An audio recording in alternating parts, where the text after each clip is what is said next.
உங்களோட ஆளுகைக்கு விடப்பட்ட சவால். நீங்க தான் ஹோம் மினிஸ்டர், நீங்க தான் சீஃப் மினிஸ்டர். உங்களுக்கு ஆட்சி நடத்த துப்புல. இந்த கள்ளக்குறிச்சி இன்சிடென்ட் ஆகட்டும், மரக்கானா இன்சிடென்ட் ஆகட்டும், மெரினா ஏர் ஷோ ஆகட்டும், ஏங்க உங்களையே 22 நிமிஷம் உங்களோட கான்வாய கிழக்கு கடற்கரை சாலையில் போக்குவரத்தை ஒழுங்குபடுத்தாமல் நிற்க வைக்கும் அதிகாரிகள் மீது கூட நடவடிக்கை எடுக்கவில்லை என்றால் நீங்கள் எல்லாம் என்ன முதல்வர்? மத்தவன முடியா?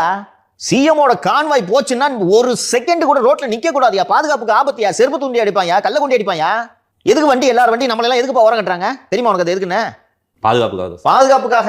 எதுக்கு சிஎம் போற ரூட் பூரா கான்ஸ்டபிள் நிப்பாங்க பாத்திருக்கியா?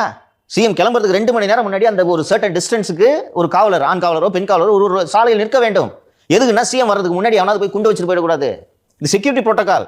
அப்படி இருக்கும்போது டிராஃபிக்கை மிஸ்மேனேஜ் பண்ணி ஒரு ஒரு ஒரு பள்ளிக்கரணையில் ஒரு டிசி இருந்தார், நான் பேர் மறந்துட்டேன், ஜேசி மூர்த்தின்னு நினைக்கிறேன். அந்த ஆளோட சொந்தக்காரங்க ஏஆர் ரஹ்மான் கான்சர்ட்டுக்கு போகணுன்றதுக்காக கான்வாயை பிரேக் பண்ணி இருந்தாலும் வண்டி அனுப்பிச்சோன்னா டிராஃபிக் ஜாம் ஆகி 22 நிமிஷம் சிஎம் ரோட்டில் நிற்கிறாரு. அதுக்கப்புறம் அந்த மூர்த்தியை திருநெல்வேலிக்கு கமிஷனராக போடுறாரு. எப்படிப்பட்ட சீன் தெரிந்தா?